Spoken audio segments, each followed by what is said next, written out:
사도행전은 크게 두 부분으로 나눌 수 있습니다. 전반부는 1장부터 12장까지입니다. 유대인의 사도인 베드로와 예루살렘 교회가 중심입니다. 후반부는 13장부터 28장까지입니다. 이방인의 사도인 바울과 안디옥 교회가 중심입니다. 바울에 의한 1차 선교는 사도행전 13장과 14장에 기록되어 있습니다. 오늘은 바울의 1차 선교의 마지막 부분을 우리가 보고 있기 때문에 1차 선교를 좀 정리할 필요가 있겠습니다. 13장 4절 바나바의 고향인 구브로에서 먼저 전도를 하고요. 그리고 이어서 13장 14절 비시디아 안디옥, 14장 1절 이고니온, 오늘 본문 8절 루스드라, 본문 20절에 더베에서 복음을 전합니다. 여러분, 여기 더베는 바울의 1차 선교의 반환점입니다.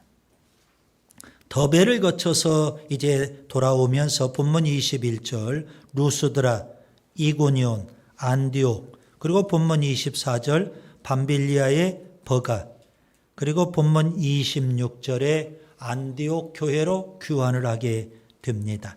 거의 한 1년 6개월 정도 걸렸을 거라고 그렇게 추정해 볼 수가 있습니다. 바울의 1차 선교의 중심지, 방금 말씀드린 그런 여러 개의 지명들을 우리가 다 기억은 못하신다 할지라도 중심지 두 곳은 여러분이 크게 기억하시면 좋겠습니다. 하나는 바나바의 고향인 구브로 섬에서 복음을 전했고요. 그리고 또 하나는 소아시아라고 하면은 지금 튀르키예 지역, 터키 지역을 소아시아라고 표현하는데 그 튀르키예 지역 소아시아에서 갈라디아, 중부의 갈라디아 지역이 있습니다. 그 갈라디아 지역, 이것이 바로 바울의 1차 선교의 중심지입니다. 그래서 구브로 섬과 갈라디아 지역, 이렇게 여러분이 기억하시면 되겠습니다. 로마 제국 그 당시 갈라디아 지역은 북갈라디아와 남갈라디아 이렇게 지역이 나누어집니다. 바울은 1차 선교 때 주로 남갈라디아 지역에서 복음을 전했고요. 2차 선교와 3차 선교 때 북갈라디아 지역에서 복음을 전했습니다. 1차 선교 때 남갈라디아 지역이었던 비시디아 지방, 그리고 루가오니아 지방, 이거 다 성경이 나오는 지명들입니다. 거기에서 복음을 전했고요. 2차와 3차 선교 때 복음을 또 전했던 북갈라디아 지역, 부르기아 지방이 또 성경에 지명이 나와 있습니다. 그래서 갈라디아 지역에 세 개의 지명이 기록되어 있다, 이렇게 보시면 됩니다. 비시디아, 루가오니아, 부르기아, 다 사도행전에 기록된 그런 지명들입니다. 자, 바울의 1차 선교의 특징 세 가지를 또 여러분이 정리해서 기억하셔야 됩니다. 첫 번째 특징은 유대인 먼저입니다. 바울은 이방인의 사도이지만 어느 지역에 가면 먼저 유대인들에게 복음을 전합니다. 그런데 그 유대인들이 복음을 거부하고 바울을 핍박하면 바울은 이방인에게 가서 복음을 전했던 겁니다. 그러나 기억하셔야 됩니다. 바울은 유대인 먼저. 그 다음에 두 번째 특징은 회당 중심입니다.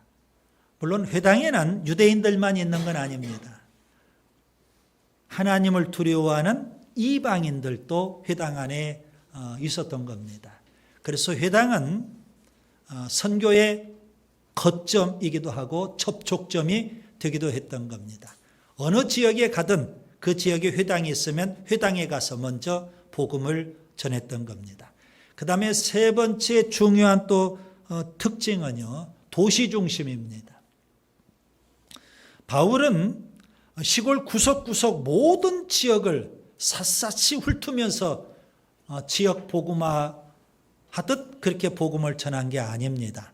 거점 도시를 중심으로 그는 복음을 전했던 겁니다. 그래서 그 도시에 교회를 세우고 그 도시에 세워진 교회를 통해서 그 지역들에게 복음이 전해지는 그런 방법을 취했던 겁니다. 그래서 1차 선교를 통해서 바울의 선교 세 가지 중요한 특징을 우리가 배울 수 있죠. 유대인 먼저, 회당 중심, 도시 중심의 그런 선교를 했다. 이렇게 정리하면 되겠습니다. 오늘 본문, 이제 조금 더 오늘 본문을 집중해 보시기 바랍니다. 오늘 본문을 제가 세 단락으로 좀 나누려고 합니다. 8절부터 18절까지 루스드라 선교 사역입니다.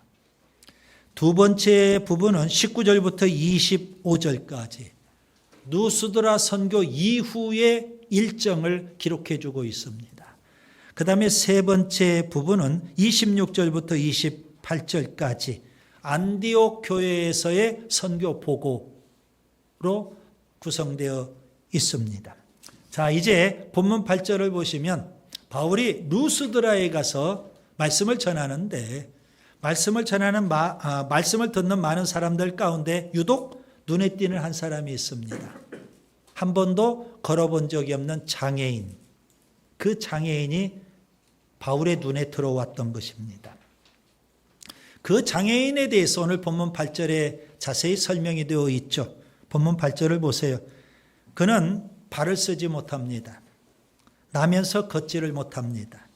걸어본 적이 전혀 없습니다.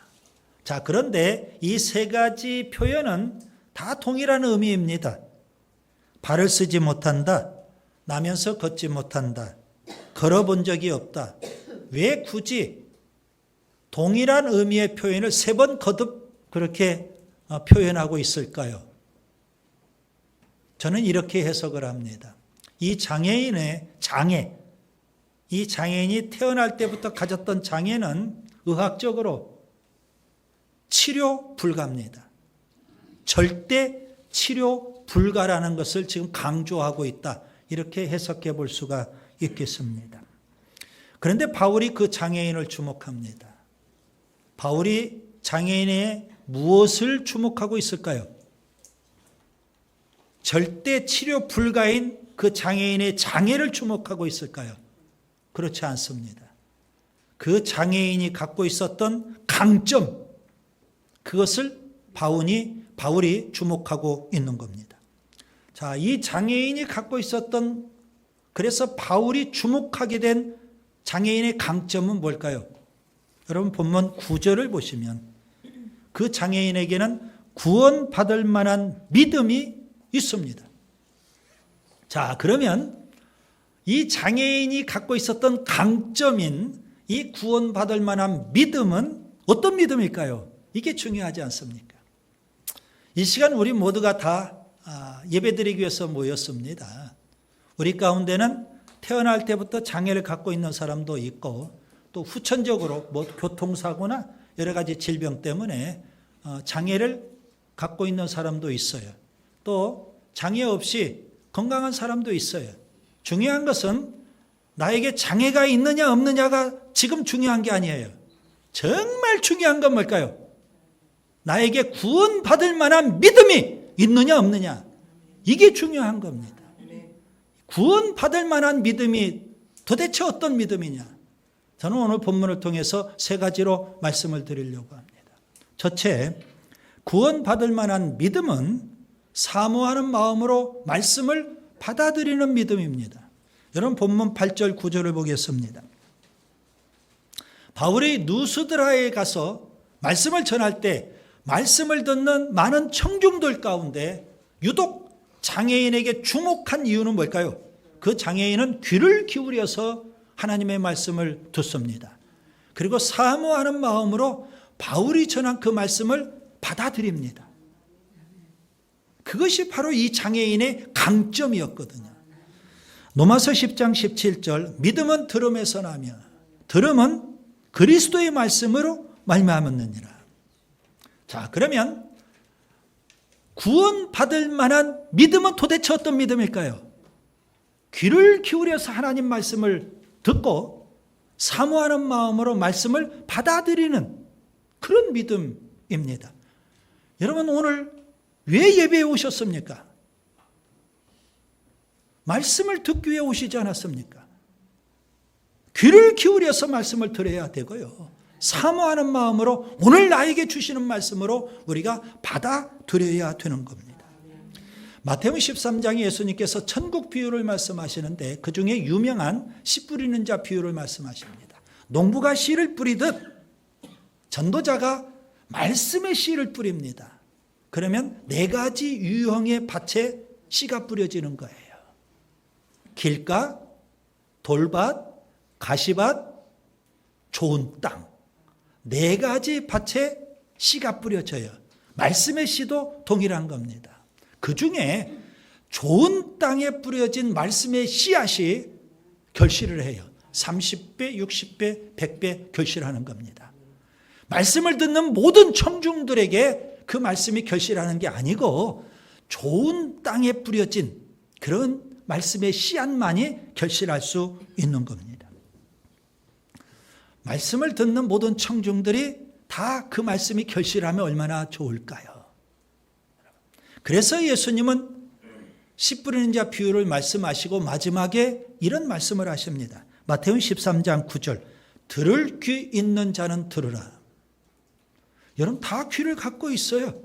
듣지 못하는 장애가 있는 사람 외에는 다 지금 듣고 있다고요. 그런데 왜 예수님이 이런 말씀을 하실까요? 들을 귀가 있어야 되는 거예요. 사모하는 마음으로 들어야 되고요. 사모하는 마음으로 말씀을 받아들여야 되는 겁니다. 이사야는 이렇게 경고를 합니다. 이사야 6장 9절 너희가 듣기는 들어도 깨닫지 못할 것이요 보기는 보아도 알지 못하느니라. 다 들을 수 있다고요. 귀가 있으니까. 그런데 깨닫지도 못하고 알지도 못할 수 있고 믿지 않을 수 있다는 말씀이죠. 오늘 본문의 이 장애인은 그의 마음밭이 옥토와 같습니다. 옥토입니다. 사도행전 10장에 보면 고넬료가 나오죠. 이방인 가운데 최고의 전도 대상자 첫 열매라고 제가 표현해 드렸습니다. 그의 마음밭도 역시 옥토입니다. 그는 베드로 사도를 초청을 했어요. 신방 요청을 했어요. 그리고 기다립니다. 가족을 다 불러 모으고 집안 사람 다 불러 모으고 일가 친척들 다 불러 모으고 언제 올지 모르는 베드로 사도를 기다립니다. 베드로가 왔을 때 그가 정중하게 베드로에게 이렇게 말씀하죠. 사도행전 10장 33절 이제 우리는 주께서 당신에게 명하신 모든 것을 듣고자 하여 다 하나님 앞에 있나이다. 사모하는 마음으로 하나님 말씀을 받겠다는 겁니다. 사도행전 13장에 보면 서기오 바울이 나옵니다. 그는 그동안 정말 진리를 사모하는 사람이었는데 거짓 선지자였던 바예수 그의 미혹에 빠져가지고 그의 얘기만 들었어요. 그런데 어느 날 갑자기 바울이 왔어요. 그는 지혜롭게 잘 분별을 해요. 그리고 이제는 내가 바울에게 듣겠다는 겁니다. 하나님 말씀을. 사도행전 13장 7절 서기오 바울은 지혜 있는 사람이라 바나바와 사울을 불러 하나님의 말씀을 듣고자 하니라. 귀를 기울여서 들어야 되고요. 사모하는 마음으로 받아들여야 되는 겁니다. 이것이 바로 구원받을 만한 믿음이 있는 사람이에요. 요한복음 6장에 예수님께서 오병이어의 기적을 베푸십니다. 청중이 한 5천 명 정도 되겠죠. 그 기적을 체험한 사람 청중이 되어서 예수님께서 오병이어의 기적을 행하시고 생명의 떡이라는 아주 심오한 말씀을 설교하십니다. 5천 명이 기적을 체험하고 예수님으로부터 직접 말씀을 듣습니다. 생명의 떡에 대해서. 그런데 그 모든 사람들이 다 반응이 이렇습니다. 말씀이 어렵다. 예수님이 어렵게 말씀을 풀어주신 게 아니거든요. 어렵다 이 말은 받아들이기 힘들다 그런 의미예요. 그래서 그들은요 예수님이 설교하시는데 다 뿔뿔이 흩어져 버립니다. 몇 명이요? 기적을 체험한 5천 명이. 그들이 뿔뿔이 흩어지는 것을 예수님이 보시면서 옆에 있는 제자들에게 질문을 하셔요. 제자들에게. 너희도 가려느냐? 그때 베드로가 이렇게 대답을 하죠. 요한복음 6장 68절. 주여, 영생의 말씀이 주께 있사오니 우리가 누구에게로 가오리이까? 우리는 계속 귀를 기울여서 말씀을 듣고 주님이 주신 말씀 받아들이겠다는 겁니다. 여러분은 하나님의 말씀을 얼마나 사모합니까? 구원받을 만한 믿음이 있는 사람은 귀를 기울여 들을 겁니다. 그리고 오늘 나에게 주시는 말씀으로 받아들일 거라는 겁니다. 왜요? 복음은 우리에게 구원을 주고요. 하나님의 말씀은 우리에게 생명을 주기 때문에 그렇습니다. 예배드리는 이 시간 귀가 있기 때문에 다 말씀이 들리죠. 그런데 정말 듣는 사람이 따로 있거든요. 둘째, 구원받을 만한 믿음은 하나님만을 예배하는 믿음입니다. 여러분 본문 10절부터 18절을 보겠습니다. 바울은 그 장애인의 강점을 보고 큰 소리로 담대하게 외칩니다. 본문 10절, 내 발로 바로 일어서라. 여러분 그 장애인은 바울이 큰 소리로 외치는 말씀을 믿음으로 붙잡습니다. 그리고 믿음으로 그는 일어납니다. 그 순간 엄청난 역사가 나타났어요. 한 번도 걸어본 적이 없는, 태어난 이후 한 번도 걸어본 적이 없는 그 장애인이 일어났다는 것도 기적이에요. 그런데 그 순간 걸어갔다는 것도 기적 중에 기적이에요. 여러분, 우리가 한 달만 다리를 쓰지 않고 그대로 묶어놓아 보세요. 일어날 수 있는지, 그 자리에서. 그리고 걸어갈 수 있는지. 불가능한 일입니다. 그 장애인의 장애는요, 방금 전에도 말씀드린 대로 절대 치료 불가입니다. 치료가 불가능해요. 그런데 절대 불가능을 믿음으로 극복을 합니다. 그리고 믿음으로 일어나서 믿음으로 걷는 겁니다. 마가복음 9장 23절. 할 수 있거든이 무슨 말이냐? 믿는 자에게는 능히 하지 못할 일이 없느니라. 사도행전 3장에 보면 오늘 본문의 기적과 유사한 기적이 나옵니다. 베드로와 요한이 기도 시간이 되어서 예루살렘 성전으로 올라가요. 성전 미문 밖에서 한 거린이 구걸을 하고 있는 거예요. 베드로와 요한이 자세히 보니까 안진뱅이, 다리를 쓰지 못하는, 걷지 못하는 그런 장애인이에요. 그가 구걸을 하는데 줄 게 없잖아요. 그렇지만 베드로는 그를 바라보면서 이렇게 외칩니다. 사도행전 3장 6절. 은과 금은 내게 없거니와 내게 있는 이것을 내게 주노니 나사렛 예수 그리스도의 이름으로 일어나 걸으라. 그 순간 그가요, 일어났어요. 걸었어요. 걸을 뿐만 아니라 뛰었어요. 그리고 하나님을 찬송을 드려요. 엄청난 역사가 나타났어요. 자, 그렇게 한 번도 걷지 못한 그 거린이 걷고 뛰고 하나님을 찬송하는 모습을 직접 목격했던 수많은 사람들이 베드로를 주목하기 시작을 해요. 대단한 능력이라는 겁니다. 굉장한 역사, 대단한 능력이라는 거죠. 그때 베드로가 그들을 향해서 이렇게 말합니다. 사도행전 3장 12절.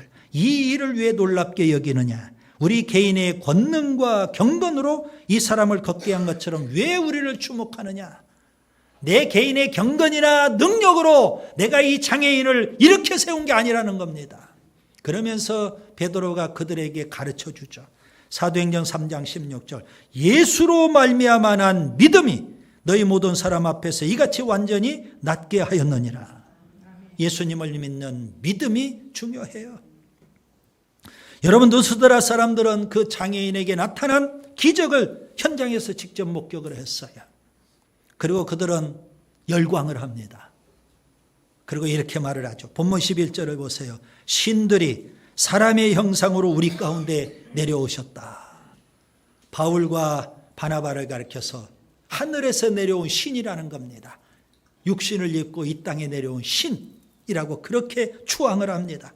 그래서 바나바를 제우스로 여기죠. 제우스란 그들이 생각할 때 최고의 신이라는 거죠. 그리고 바울을 헤르메스로 그렇게 여깁니다. 헤르메스는 신의 대변인과 같은 그런 신이죠. 그 소문이 루스드라 유각에 그 언덕이 하나 있는데요. 그 언덕에 제우스 신전이 있어요. 그래서 많은 루스드라 사람들이 제우스 신전에 가서 제우스 신을 섬겼던 거예요. 그런데 그 제우스 신전의 제사장이 그 소문을 들었어요. 신이 내려오셨다는 거예요. 제우스 신이. 그래서 급히 바울과 바나바 앞에 찾아와요. 그리고 바울과 바나바에게 제사를 드리려고요. 신이 오셨으니까 제사를 드리려고 했던 거예요. 바울과 바나바는 너무 황당한 일을 지금 겪고 있는 거예요. 그래서 옷을 찢으면서 그들이 막 열광하고 환호하고 제사 드리려고 하는 걸 극구 만류를 합니다. 그들을 설득을 해요.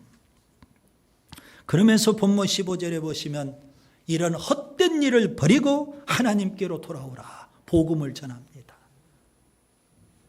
헛된 일, 우상 숭배하는 일을 버리고 하나님께 돌아오라. 그렇게 그들을 가르쳐 줍니다. 여러분, 구원받을 만한 믿음은 어떤 믿음일까요? 복음을 듣고 결단하는 믿음이에요. 우상 숭배는 버리고 살아계시고 우주 만물을 창조하신 하나님을 예배하는 믿음. 이것이 구원받을 만한 믿음이에요. 여러분, 이 시간 우리가 예배드리러 오지 않았습니까? 버릴 건 버리고 결단이 필요해요. 헛된 우상숭배 버려야 돼요. 그리고 살아계신 하나님만 예배해야 되는 줄 믿습니다. 예수님은 산상설교에서 이렇게 말씀하십니다. 마태복음 6장 24절 너희가 하나님과 재물을, 이때 재물은 만몬 우상을 가리키는 겁니다. 하나님과 우상을 겸하여 섬기지 못하느니라. 결단하라는 거죠. 하나님을 섬길 거냐 아니면 우상을 섬길 거냐. 여러분, 하나님을 예배하는 일에 얼마나 힘쓰고 계시는지요.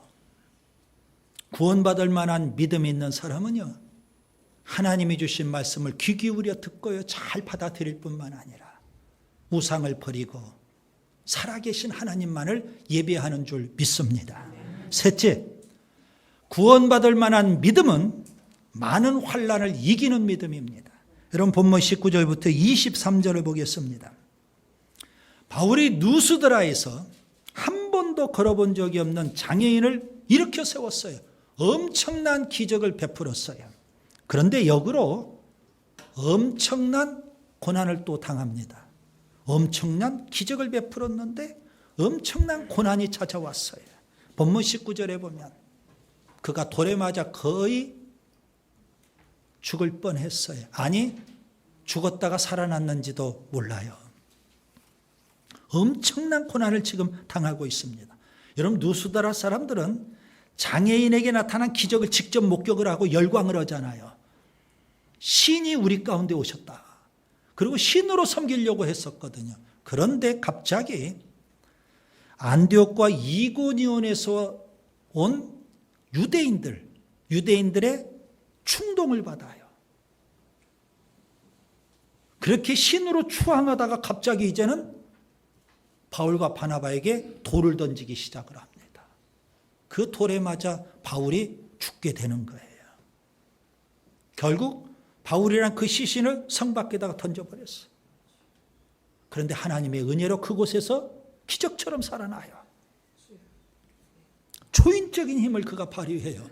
오늘 본문을 자세히 보시면 그 다음 날 죽었던 그가, 돌에 맞아 죽었던 그가 살아나서 그 다음 날 걸어서 더베를 향해서 갑니다.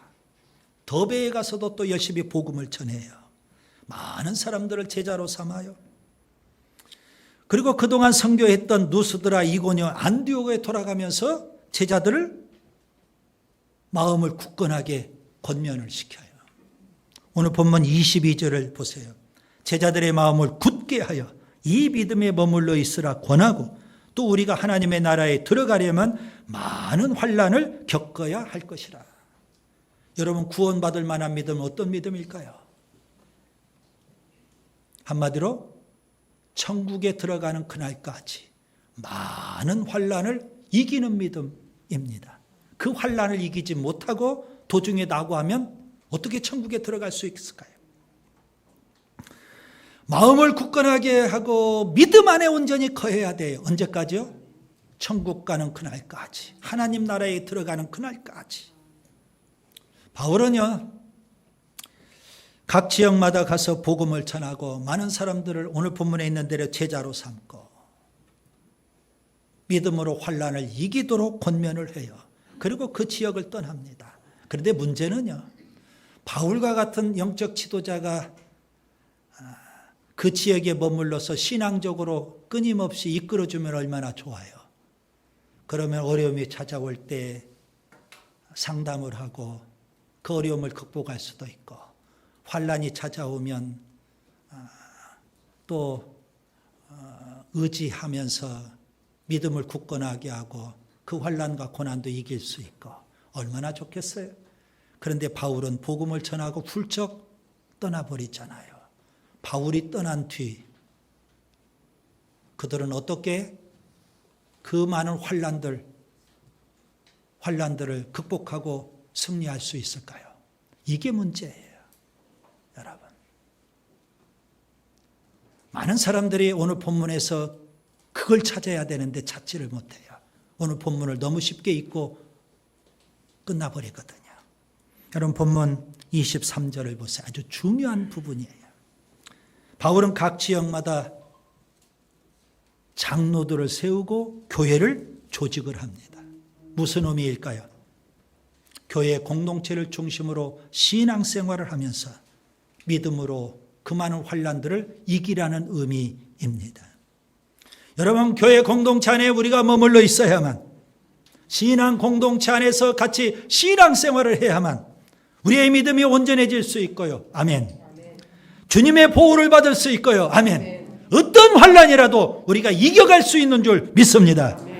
에베소서 5장 29절에 보면 주님께서는요, 교회를 양육하시고 보호해 주신다고 했어요. 그래서 교회 공동체 안에서 신앙생활하는 게 대단히 중요해요. 비록 바울은 떠났지만 교회가 조직이 되고, 그래서 교회 안에서 신앙생활을 하면서 서로 격려하고 위로하고 끌어주고 밀어주고, 그러면서 어떤 환난도 이기고 시험과 유혹도 다 이겨갈 수 있는 거예요. 언제까지요? 천국 가는 그날까지. 마태복음 5장 10절에 보면 예수님께서는 산상설교에서 8복을 말씀하시는데요, 복 중에 또 하나의 복을 말씀하셔요. 8번째 복은 무슨 복일까요? 핍박받는 자의 복이에요. 마태복음 5장 10절, 의를 위하여 박해를 받는 자는 복이 있나니 천국이 그들의 것임이라. 여러분, 천국은 누가 들어갈 수 있을까요? 요한계시록 21장 7절에 의하면 이기는 자가 들어간다고 했어요. 마귀 사탄의 미혹과 시험, 유혹을 이기는 자, 세상의 환난과 고난과 역경, 그것을 이기는 자가 천국에 들어갈 수 있어요. 우리가 어떻게 하면 그 모든 것들을 이길 수 있을까요? 교회 공동체, 신앙 공동체 안에서 서로 중보해주고 서로 축복해주고 서로 신앙을 독려하고, 그러면서 어떤 유혹과 시험과 어떤 고난과 핍박이라도 다 우리가 극복하고 천국에 갈 수 있는 줄 믿습니다. 여러분, 꼭 기억하세요. 구원받을 만한 믿음은 공동체 안에서 같이 신앙생활을 하며 어떤 환난이라도 이기는 믿음이라는 사실을요. 이제 말씀을 정리합니다. 본문 26절과 27절을 보시면 바울과 바나바의 1차 선교가 끝나고 안디옥 교회에 귀환을 합니다. 그들은 교회 앞에 선교 보고를 하는데요, 이렇게 보고를 합니다. 하나님께서 이방인에게 믿음의 문을 열어주셨다. 그 믿음은 어떤 믿음일까요? 오늘 본문을 자세히 관찰해 보니까 구원 받을 만한 믿음입니다. 구원 받을 만한 믿음은 세 가지 중요한 특징이 있습니다. 첫째, 귀를 기울여 말씀을 듣고요, 사모하는 마음으로 말씀을 받아들이는 믿음입니다. 둘째요, 우상 숭배는 다 끊고요, 살아계시고 우주 만물을 창조하신 하나님만을 예배하는 믿음입니다. 구원받을 만한 믿음은요, 천국 가는 그날까지 어떠한 유혹과 시험도, 어떠한 환난과 고난도 다 이기는 그런 믿음인 줄 믿습니다. 기도합니다.